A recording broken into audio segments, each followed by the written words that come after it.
And let's start. In this first panel, The World in 2030, A Path to a Decarbonized Global Economy, we'll discuss the implications of the ambitious goals set by the Global Compact, an initiative proposed by the United Nations to encourage companies to adopt corporate social responsibility and sustainability policies for the economy, business, and society.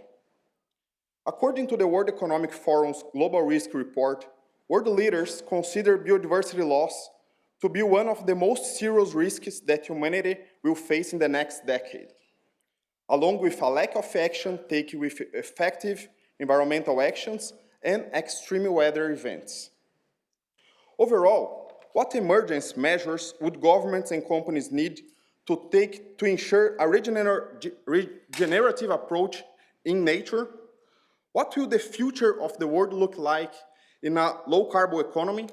Are we too far away? Are we ready? In this panel, we'll discuss the best way to achieve global environmental responsibility and assess how we are doing now. So, I invite to the stage global leaders from different areas to share their visions and insights. Arthur Ramos, Managing Director and Partner at BCG, Leader of Climate and Sustainability in Brazil, Costis Maglaras, Dean of Columbia Business School, and finally, the moderator of this panel, journalist Michael Stott, Executive Editor of the Financial Times. Welcome all.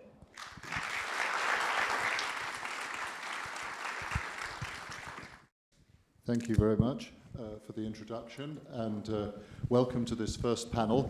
The intention here is to frame the discussions we're going to have over the next 2 days by giving you a little bit of the global picture, what businesses are trying to do to decarbonize globally, how far they should go, how fast they should go, some of the strategies and best practices that we're seeing, and some of the big questions that business leaders are grappling with. And then we'll go in a subsequent session to Brazil specifically, but this panel is talking globally. We're hoping that Nancy Gillis will be able to join us. We're reliably informed that she's on her way here at this very moment, so we're hoping she'll join us as we go along. And we're first going to invite our two panelists who are here, Costis Maglaras, the Dean of Columbia Business School, and Arthur Ramos from BCG, to give us some opening remarks. And before they do that, I just wanted to frame a little bit the urgency of the challenge with a couple of numbers. There's been a huge amount of climate action, climate pledges, climate discussions, technologies, inventions, and excitement in the last few years, which, especially in countries like the US or Europe, might give us the feeling that we're making enormous progress. And of course, at one level, we are making progress. We're doing things we didn't think we'd have done before. Who'd have thought we'd see electric cars on the streets of New York and people cycling a few years ago, and the police in small, tiny little cars instead of those enormous, great gas guzzlers that we saw a couple of decades ago. So yes, on one level, there is progress. But on the other level, the figures are quite sobering. The reality is that for all the efforts that have been made, at a global level, the bottom line is that emissions are rising again after a brief dip in the pandemic. The total sum of CO2 emissions is still going up, despite all the measures people are taking. And that although lots of countries have made pledges, most recently at the Glasgow COP summit, to reduce emissions, actually, even if all those pledges were implemented, we're still going to be way above target by 2030, and actually those countries are not on track even to meet the pledges they've met.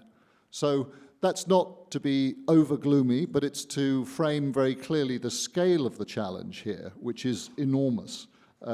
So to keep the global economy and global warming to 1.5 degrees above their prior levels as per the Paris Agreement, emissions have to be cut 45% by 2030. That's in 8 years' time. That's an almost cut of 1/2 in 8 years at a global level, just to meet that 1.5C target. So that's where you get a sense of just how big this job is and just how urgent it is. So governments are taking some actions, but then we're here more to talk about what business can do and how business can contribute, and to what extent business can get ahead of the curve, to what extent that can be profitable for business. And so to do that, I'm going to invite our first panelist, Costis Maglaras, the Dean of Columbia Business School, to give some opening remarks. Costis. Thank you, Michael. Let me start with a couple of comments. First, I think it's important to understand that the global economy is my official capacity as Dean of the School, I would like to welcome all of you to our beautiful campus. It's great to be organizing this event here, and I hope you'll have a fantastic time. So I want to make a few remarks for, dovetailing on what you said, and I'll be less gloomy and perhaps a little bit more optimistic, but share a lot of the thoughts that Michael just talking about. But we are in an interesting period of time. There has been very significant technological breakthroughs and advances that can actually support the implementation of solutions right now at scale. The second thing is there is very significant private investment capital to actually fuel implementation of such solutions. The third thing is that at least in some places, including the US, as of about 4 or 5 weeks ago, there is sort of political will and financial backing to do some of that work. The Inflation Reduction Act that was voted about a month ago is helpful in this country. And in Europe, the European Union, in their post-COVID financial sort of funding to support local countries, that is also going to go towards decarbonization efforts. So I think that's all going to be, okay. So all of that is going to be, I believe, helpful. The other thing is, now agreeing fully with Michael, is that we just need to start doing work. And we need to start doing work, and we need to accelerate on that. And the reason for that is that the challenge ahead of us is just massive. It's massive, and it will change or touch every aspect of our lives. It will change every industry. It will change every country. It will change all sectors of the economy. It will touch us personally, right, on what we do, what we eat, how we move around, the choices that we make. It will change most of our jobs. I know it will change my job, both as a professor, as a researcher, and as a dean of a business school, and I'll return to that about what business schools could be doing. And it will be sustained. Michael mentioned something about 2030, and 2030, it just, in my view, it's just too close. And I want to put it in context. When we knew how to electrify this country, we started working on that problem, and it took us 7 decades to electrify this country. We've been doing it globally for 140 years, and still 10% of the population of the world doesn't have electricity, right? So that's a big, big project, and we're working on it about a century and a half into it. We want to do something faster, we want to do something that is harder, and we want to do it globally. So, there is both urgency and it's going to take time. That's I guess, the main comment. Now, closer to home, I wanted to talk about businesses and business schools. When I think about the solution or tackling climate change, I think of climate science, understanding the phenomenon, understanding how we should be deploying mitigation measures, where we should be deploying mitigation measures, how activities that we take may affect what's going to be happening in the future, and understanding tail events, because our response to climate change is also an exercise on risk management. So, and understanding tail events is very important. The second thing is, which I think is even more important than the first, is engineering, or I'm using engineering and technology as a catch-all phrase in the sense of solutions, okay? So we need solutions, and we need to sort of put them to work. The third is business. I view business as not only the sector of financing and understanding the economics of all of this exercise, but as the agents of implementation and scaling of any solution and any transition. The fourth thing is policy, which I think is going to be crucial. And the fifth thing, and I'm trivializing my list, and I'm sure a lot of you will say, well, you've omitted my most important factor. The fifth thing is what I call consumer psychology. How we all internalize the phenomenon, how we all internalize what it means for us, and how that changes our own actions, our own decisions, how we vote for things, the types of products that we purchase, and I think that's going to be crucial. And it's going to be crucial because Michael was mentioning about, you know, how can businesses do things that are economically profitable and meaningful, and in some sense, this aspect of where are consumers ready to meet them, to meet businesses is going to be important. So within the business school, we recognize that we need to train, educate our students and our alums for essentially a global economy where every sector, every industry, every type of career path that our students are actually going to embark into is going to be affected, and in some cases, or in many cases, it will be defined by our response to the climate change challenge. And therefore, we're investing in curriculum, in the core electives, from finance to strategy to analytics to consumer psychology, you know, and we understand that we're writing now the same way when Arthur is going to talk about what's happening at BCG in their view. Whatever we're talking about today is going to have to change, and it's changing so fast because we're learning so fast. But we're investing in that. We're investing in people. We're investing in deep collaborations with School of Engineering, Climate School, SEPA, sort of to bring expertise, import expertise from other schools here. And we intend to drastically increase our work in that. Curriculum, thought leadership and research. And the last bit, which is something that we're doing right now in this panel, is communication. I feel we're all passionate about climate,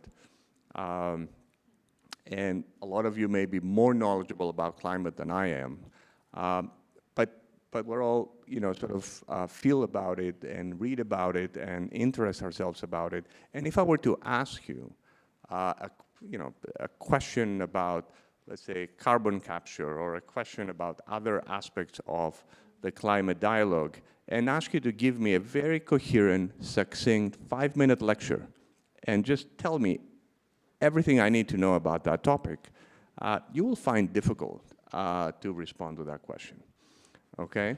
And you will find it difficult to actually go back in a room and research it very quickly and then come back and give me the lecture, because the information is not available. It's very difficult to digest that. It's very difficult to understand exactly where we are, what's the cost structure, where can we be in 3 years, in 5 years, in 10 years, what are the bottlenecks. So I think there is a role to be played by all of us, and we're going to plan to do that, to communicate that out to people, but also to businesses and business leaders. Now, I want to go back and finish my comments about this issue about we need to start doing work, okay?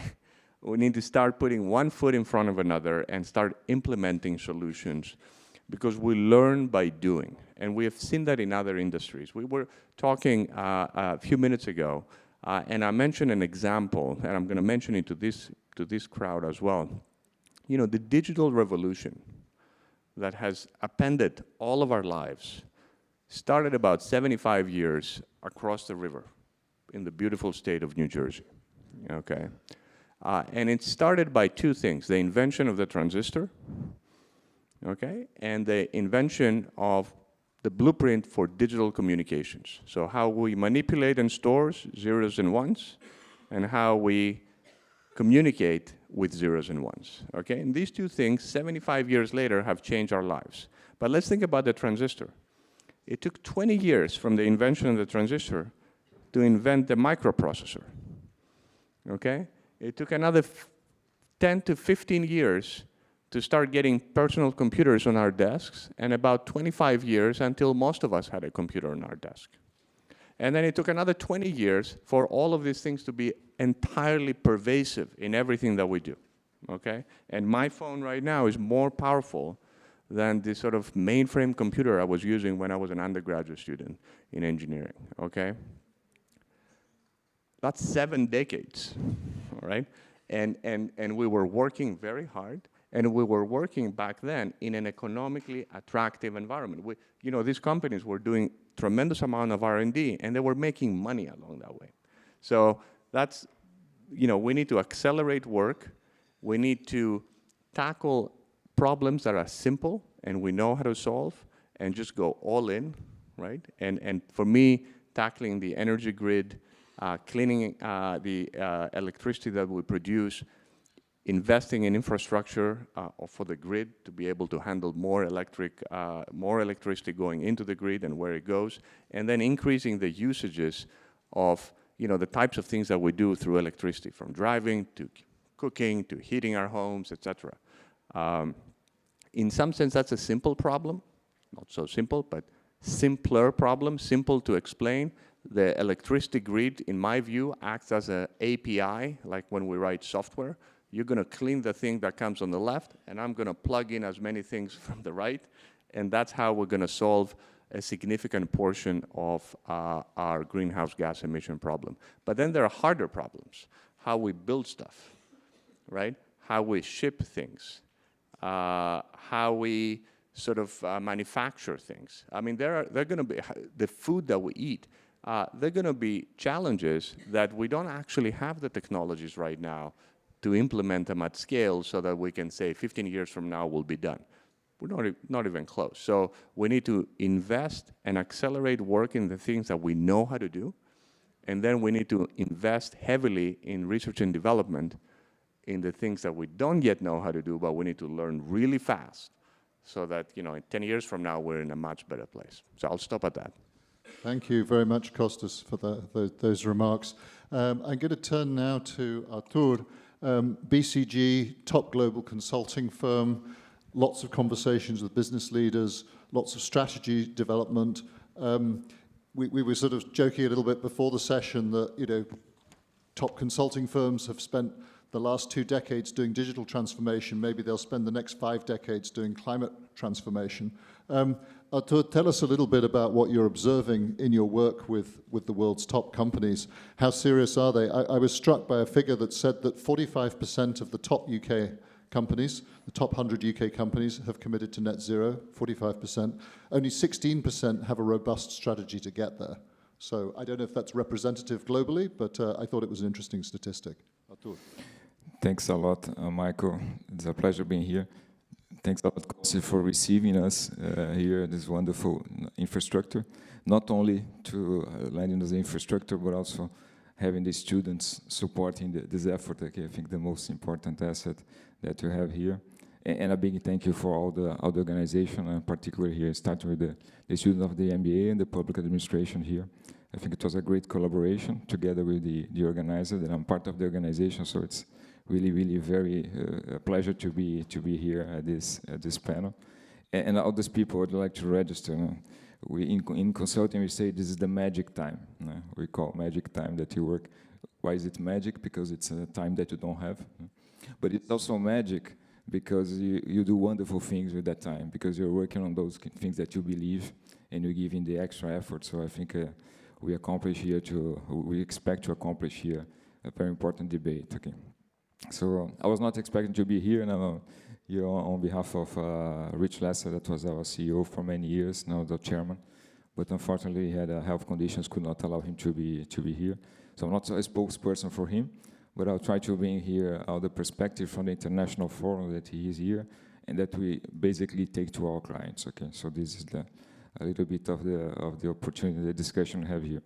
So, Michael, on your point, and I'm not Brazilian, I'm an optimist. I'll be maybe taking the global perspective, but also with a bias to emerging economy. But I think that companies, at least the lead corporation, are tackling it serious. No?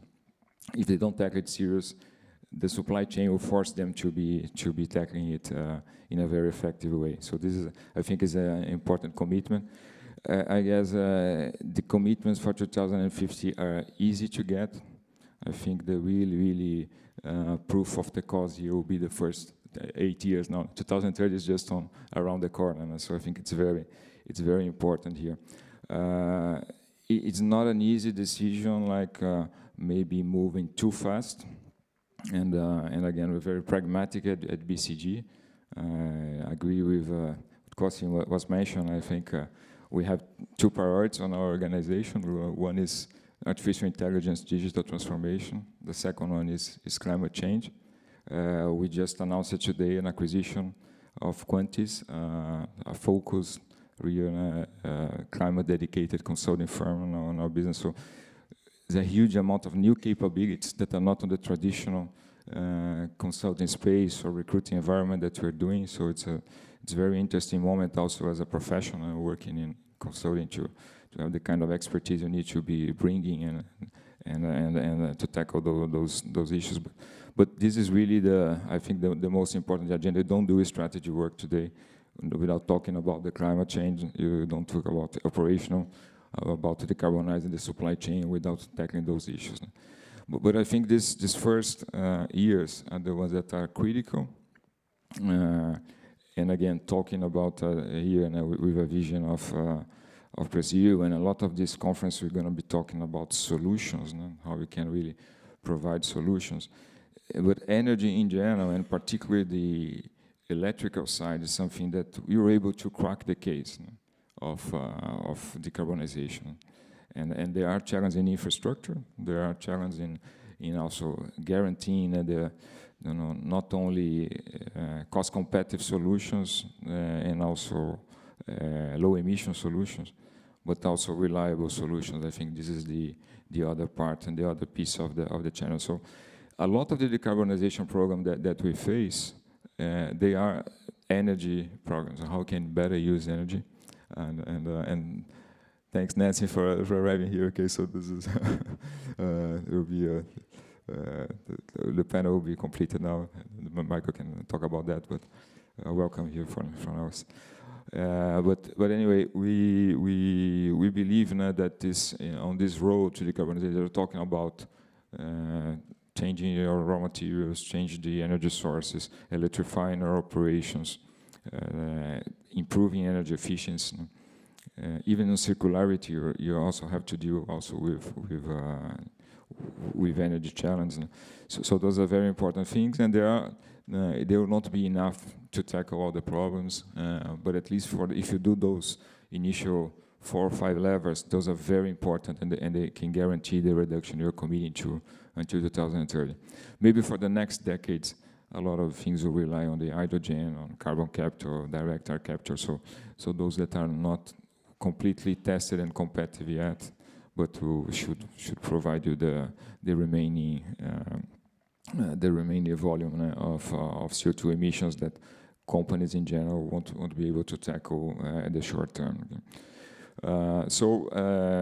Having said that, and I just here on our discussions on our speech, we had some. Particularly, I think a lot of clients like to, what's going to happen? What can you see for these next 10 years? What we see on those areas, and that's a little bit of the things we were able to tackle and discuss with clients. What we see the world in 2030. I think this is our key message that we get. So if you think about regulation, I think one important area that could drive and could expedite the situation. I think. We see convergence of carbon markets, regulated and non-regulated market, the voluntary markets. We see that with the shortage of carbon credits, the carbon pricing could be around $100, and that could be very, very important, not only to drive the evolution, but also to force companies to move into that direction. So this is an important area.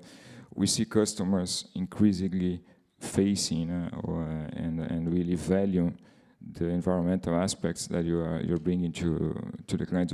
Already, even on the procurement assignments that we have, carbon is as important as price. So you completely try to get your suppliers really understanding their footprints and also asking them to work on their own footprint. I think we're going to talk about Scope 3, and I think Scope 3 is the big challenge for many corporations. You think about technology. We do believe the And we can come back to that later, but the we underestimate the potential of innovation on those areas.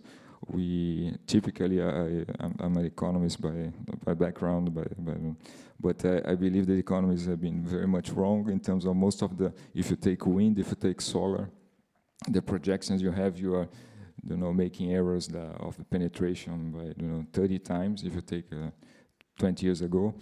And also in terms of cost, usually you have costs today that are a third and they were at the same time, or even half of that cost in case of the solar panels that you have today. So I say the economists didn't do a good job in projections. The engineers did a good job in reducing costs. So these, I think, were important development. But overall, these are things we do believe there's a large penetration of environment, not only because I think regulation can contribute and policy making can help that happen, but we do believe on the driving forces of the strategy of the supply chain development, of requirements that you have, of our customers will be demanding, will be the key drivers of the future. So what is lacking here, what I think is importance of all these panels we're going to be doing here, how can solutions, being that natural-based solutions, being any type of solutions that you are pursuing, you're providing here, will be really, really critical for our future, and will be presenting challenge as we discussed before, and I think Costis was highlighting some of them, but fundamentally opportunities, and we want to leave this conference at the end really, really focus on what are the opportunities. So. Thank you very much, Artur, and welcome to Nancy, who's now joined us. Nancy, perhaps you'd like to give us some opening thoughts on these topics. I know you feel strongly about the potential of green solutions to be business opportunities rather than just costs. Perhaps you'd like to tell us a bit more about that and about the extent to which you think business at the moment should be proactive or follow regulation. Great. Apologies for being late, but I actually planned it this way because most panels, they start with the doom and the gloom. Have I missed that? Because if so, then I'm at the correct juncture on this conversation. As was mentioned, I'm Nancy Gillis. I'm with the World Economic Forum. I have the pleasure at that organization to run a program called the First Movers Coalition. And it's one of those programs, as is wont from the World Economic Forum, that is incredibly forward-leaning. And what it does is it takes something that's incredibly unsexy, purchasing, procurement, which I think is actually pretty sexy, because of the impact that it has as far as when we can talk about decarbonization in sectors. So this reference of, do I think that decarbonization, which is the world that I live in, is actually not only a necessity due to the climate emergency that we find ourselves in? I do, of course I do. But I also do think it is a competitive advantage opportunity. And more so than that, I think it's actually a viable opportunity for a just and equitable transition, a transformative transition to a decarbonized economy. Now, how, and I'm sorry that I haven't seen some of the opening comments, so I'm sure that there will be others who might disagree or put finer points on the thoughts that I'll share for a moment. But when you think about, for my program, leveraging the power of purchasing, what we leverage the power of purchasing for is to draw forward technologies. So I'm both a procurement person, a systems thinker, and a technologist. An exciting time to be all three. The First Movers Coalition seeks to leverage purchasing power to draw forward technology that we've identified will actually lead towards greater decarbonization. And by that, it's things such as carbon capture and so forth, and I know we're going to talk about carbon credits and the need for those and the likelihood of a carbon price never in this country and things like that. But this is an opportunity for using purchasing power that's not necessarily individual, because I know all of us consumers get told that we're supposed to buy better. Yeah. This is actually having companies do this. And companies buying things in what we call to be hard to abate sectors. You're all climate people, so you know what a hard-to-abate sector is, right? These are the sectors where most any entity is relying on it, their materials and their transportation. So this is steel and aluminum, chemicals. It's also shipping, aviation, trucking. Find a company that's not moving people or goods in one of those three ways, and find a company that's not using one of those material groups somewhere in their product. So we're focused on, when those companies are now buying those products, to actually have those products be near or zero carbon. How do you do that? Well, there actually are technologies that would help. This is in the production cycle, right? And so they're not theoretical, they're not bleeding edge, but they're cutting edge. And why I get excited about this is because those technologies are ones that if we could just pull them forward, and in our program we focus by 2030, if we could pull them forward, if we get more suppliers to use those technologies, then we're going to go into much more rapid transformative decarbonization in these sectors that are currently part of 30%. They're responsible for 30% of the greenhouse gases globally and growing, right? So if you can decarbonize those sectors with these new technologies, and you're using the purchasing power of companies who are going to buy it anyway, they're going to move their goods. Well, with today's supply chains, but they're going to move their goods, or at least they're going to try. And so if you're forcing them to work with suppliers who are using these new technologies, you're having those technologies come forward, you're moving towards rapid decarbonization. Why is this something that I get excited about? Obviously, it's because this is something in which you do see companies, their reality, right? You see them as realists, and they're saying, my suppliers of the future are going to have to live in a regulatory or economic environment where carbon is equal to money, right? They're going to have to live in an environment, and we've now had the precursor of what it looks like to have a supply chain globally that breaks. And they're living in an environment in which now, with the geopolitical situation that we're in, they're thinking, maybe I need to diversify where some of those suppliers are. So all of a sudden, this becomes if I can find suppliers who can give me products and services that are near to zero from a carbon perspective, then I think that's a pretty good idea.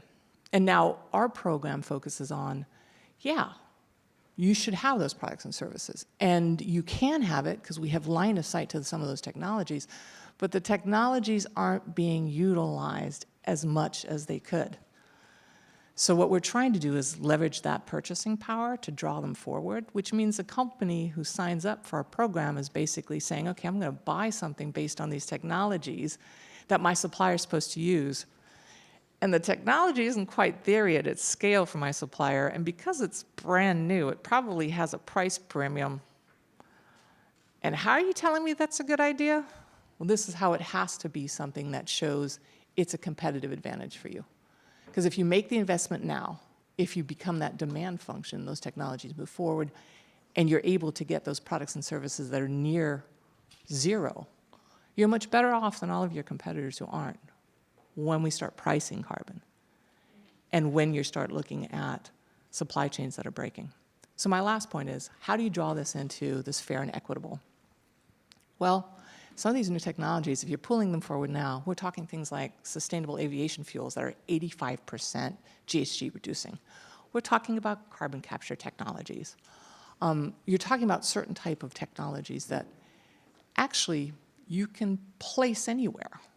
Some of these facilities, like a SAF 85 facility, you can place anywhere. Don't have to have one geographic location. So if you have industry already recognizing diversification of your supplier base, so not geographic co-location, geographic co-location may be a bad idea, and you can place it anywhere, then what would stop certain countries from actually becoming the source of these new decarbonized offerings? Money is one, because it's an investment, but why wouldn't a Brazil become the home of near zero steel, right? Why wouldn't South Africa become the home of a sustainable aviation 85 fuel plant? Why not? Leapfrog, right? Something that South Africa has done from They never invested in wireline, and so you saw that leapfrog to wireless. Why don't we leapfrog to a decarbonized economy of these primary sectors? It's possible. That's why I get excited. So did I miss the doom and gloom? I hope so. Thanks, Nancy. Thank you for that. And I think you touch on an important dilemma, which is this one of how do you balance huge investments that are needed, huge risks that are needed to transition to different technologies against the reality that companies have got to meet quarterly earnings targets. And Arturo, I just wonder in your discussions you have in the consulting world, what are you telling business leaders about how they balance their quarterly earnings targets with these huge, risky, long-term investments? Yeah, I think is a good problem. Is a good question here. If I take from the the kind of supply side, okay, doing investment right now and the long-term perspective, this is one. I think one of the critical areas.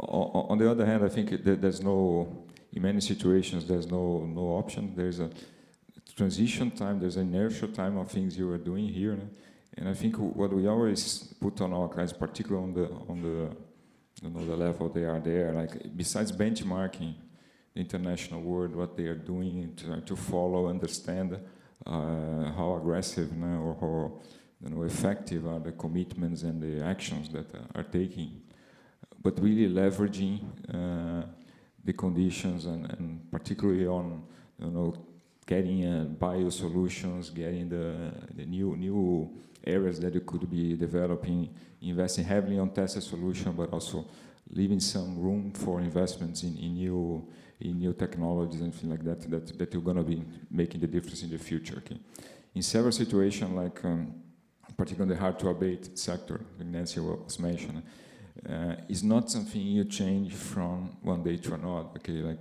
you build huge process industries plants based on coal generation, based on fossil fuels. So it takes time. You cannot change that immediately today. So when I mention a pragmatic vision, but the key challenge is on the marginal sides, on the new investment, not keeping investing on old technology. I think this is the unacceptable dilemma that you have today. Okay, if you have a decision, for example, I have references in terms of internal carbon price. If you don't have the carbon price today or a carbon tax effective on a day-to-day basis, but use that on our decision for your operational investment, but particular operational decision, but also for your capex decisions that are critical. Okay, so that's, I think, the way we manage to create, even on a virtual level, situation that you compare. Now, many initiatives, as I mentioned, of decarbonization today, they are accretive. They are even like you can have a reduction of emissions and also saving costs. Okay, so these are the easy ones. These are the ones that are unacceptable that you don't tackle them. Some of them are on the other aspect of the abatement curve, as Nancy was mentioned, that are very expensive and demand investment in technology. And many of them are on the middle of the pack. And internal carbon pricing and decisions like that help you to make the right decision and take into aspect that even though it's not there, I should have the decision and to believe that I'm going to have $40, $50 CO2 tax equivalent existing, and this should not drive a wrong decision in the short term. Okay, so I think a lot of the effort here is bringing the decision today that's going to affect your next 10 years. As I mentioned, these are the key challenging years that you need to start changing. Can we jump in for a sec? Yes, of course. I think Arthur made a very good comment, and that is, business leaders right now, when they're running their companies, they're making decisions that have implications in the short term, but they're also making infrastructure decisions that have sort of 10, 20, 30-year or more lifespan in them. In making longer-term decisions, they need to incorporate sort of risk factors that will ultimately guide them in making decisions that look like they're forward-leaning right now, simply because otherwise, 20 years from now, they would have to amplify new investments simply to scrap whatever they decided to do today. So I think that is a reason for why large corporations that have sort of public market scrutiny right now will still choose, in some cases, to invest in what seems to be sort of decarbonizing type of technology or solution, simply because this is a 30-year bet or a 50-year bet, and you have to take a long view and incorporate, internalize the risk and regulatory risk, climate risk, in making the right decision. The second point I want to make is something related to what Nancy was talking about, that we met briefly 2 days ago, and then I went on the web and I looked at what they're doing. And I think a very smart idea of I didn't spend too much time, so I may butcher, but a very smart idea is companies commit, let's say, to purchase some clean aluminum for their production or whatever they're doing, but they're committing to procure 5 or 10% of their aluminum to be clean, less? No, just a little amount. Yeah, a little amount, right? Rather than all of their aluminum.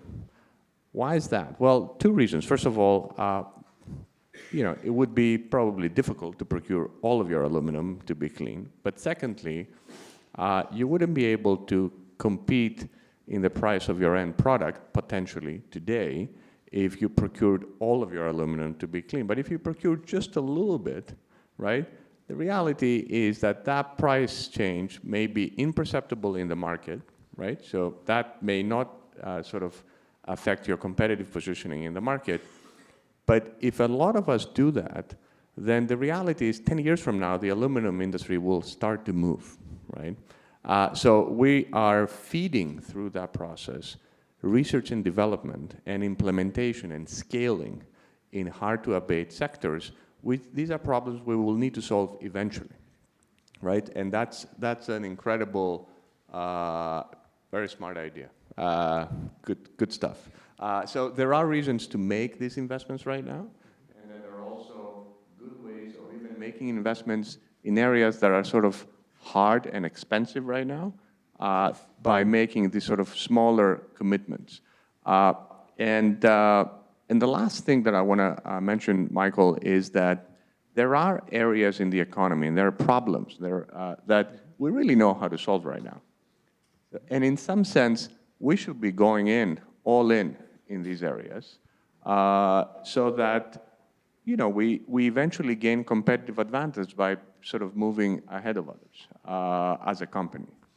And there are other areas that are harder to do, and we need to do something like what Nancy's effort is trying to sort of move companies to actually do, making small commitments in hard sectors, hard problems, manufacturing, shipping, food, building infrastructure, and how we build stuff. I mean, these are all things that we need to be able to do, and it will be very difficult to say, I'll do 100% of my infrastructure in a particular way right now, but should you do 2% or 4% or 5%? Well, maybe, right?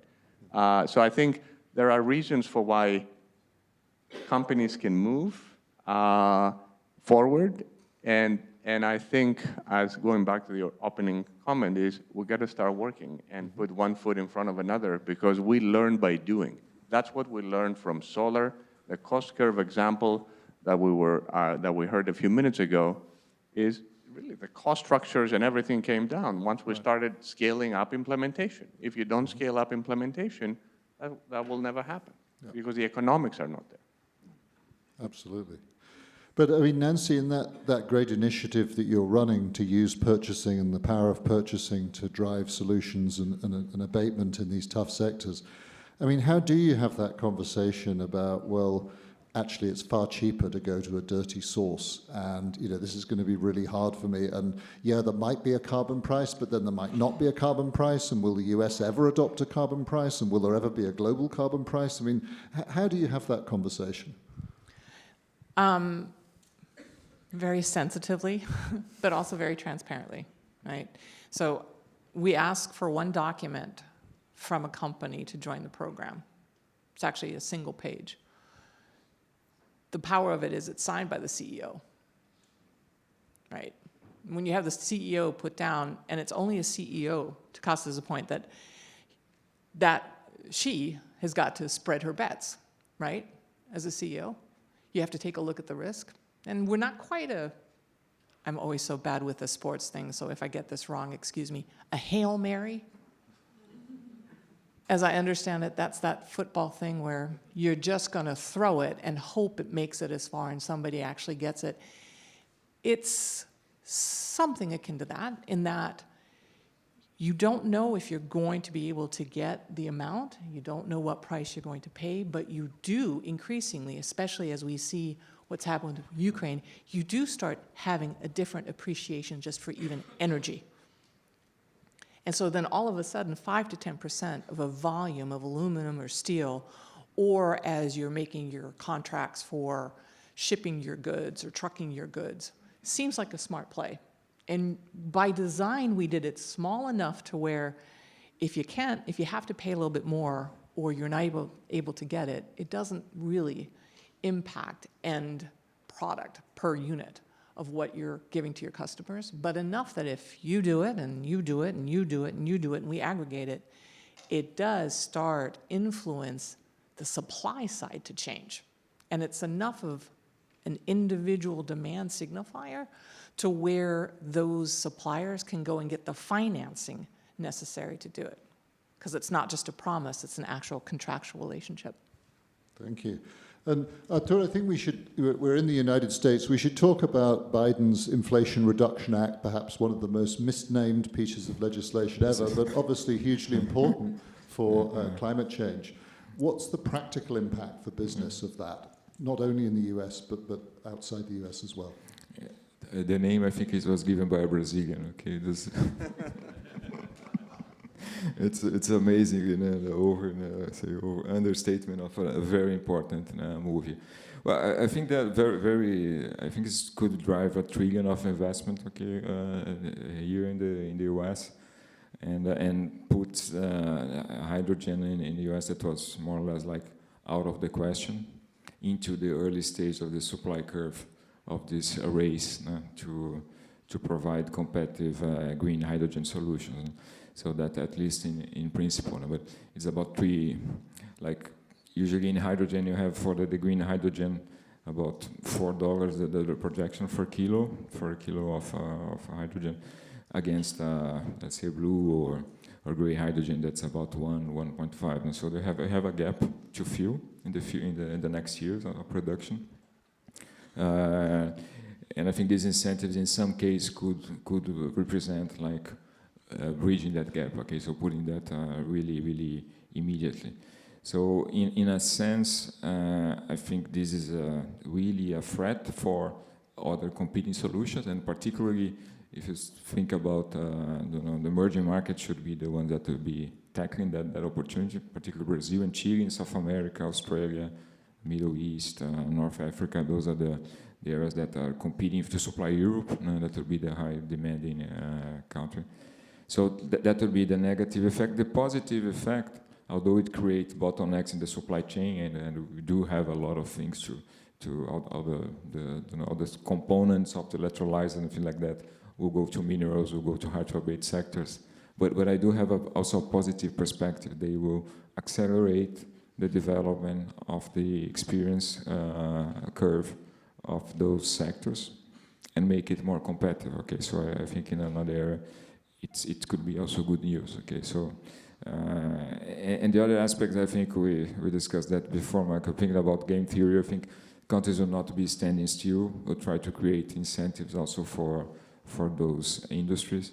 Maybe not enough to match the public finance of the US, but I think that that will be also the case. I think governments will have to be more proactive to create a very important supply of a decarbonization solution like hydrogen. Thank you. Thanks for that. And I'm conscious that time is running down. We don't have a huge amount of time left. Costis, you're preparing business leaders of the future. You talked a little bit earlier about how Colombia is investing in curriculum, strategy, analytics. How big a part of your curriculum is climate transition going to be? I mean, how are you thinking about this? Are you thinking about this as extra modules? Are you thinking about completely redesigning your approach to business learning? I mean, give us a little bit of an insight into inside the Columbia discussions on that. That's an ongoing discussion, and I'm staring at the person leading it, who's sitting right there. But the reality is, I envision, we don't all share the same vision, I'm sure Bruce agrees with me, that all of our students will be exposed to elements that have to do with climate change in their core curriculum, and we're working on that right now.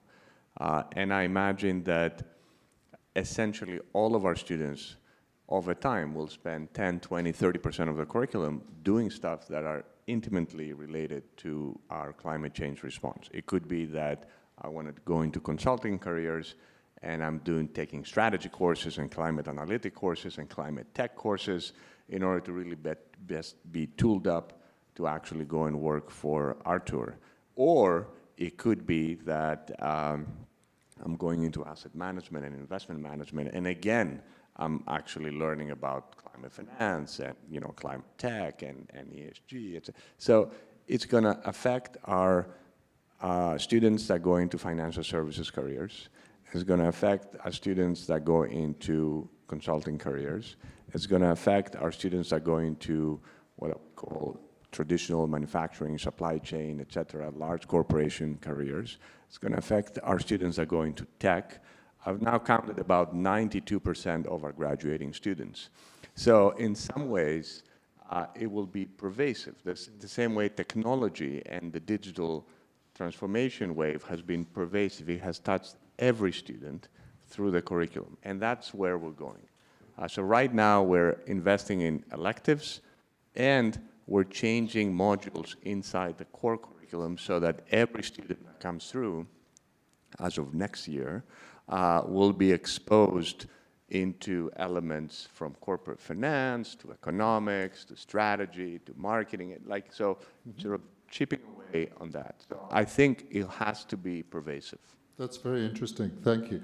And Nancy, I think we're almost out of time, but I wanted to go to you for a final thought. And just on a sort of big picture question, I mean, the world's been awash with ESG talk, ESG conferences, ESG investing, ESG metrics. Has that actually risked distracting us from this enormous challenge of decarbonisation by getting us into the S and the G and maybe taking away a little bit from the E, which is actually about the survival of the planet? Thanks for that very light closing question. Yeah, look at the clock. But it's an important one. I don't think you can say that especially if the S is social, that it's a distraction. It is interwoven.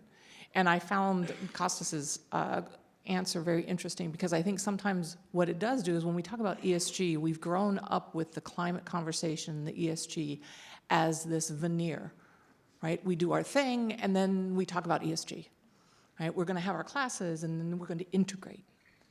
The climate change is an existential threat. And so think about it, that you're in your house. You know it's in your house, just like in your education. You've got your kitchen, your bedroom, bathrooms, right? Somebody's going to take your house, everything that you know, everything that's in your environment, right? And they're going to start baking that house. They're going to move the furniture around in the house, certain things in the house. You turn something and water's supposed to come out, water doesn't come out. It's totally going to change. It's still the environs that you're used to. You still have your patterns of habit, but everything is fundamentally changing fast. And you don't have enough time as you're changing, if you're getting over here, this over here. So does it distract? It's been a distraction treating this as separate for the last 2 decades. So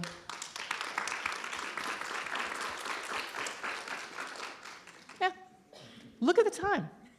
Great. Well, look, thank you very much. I think that's a great note on which to close. And many, many thanks to Artur Ramos from BCG, to Costis Maglaras from Colombia, and to Nancy Gillis from the World Economic Forum for those thought-provoking opening remarks. And I hope that gets us a little bit into the frame, into the mood for the rest of the conference to come. And thank you all very much for listening.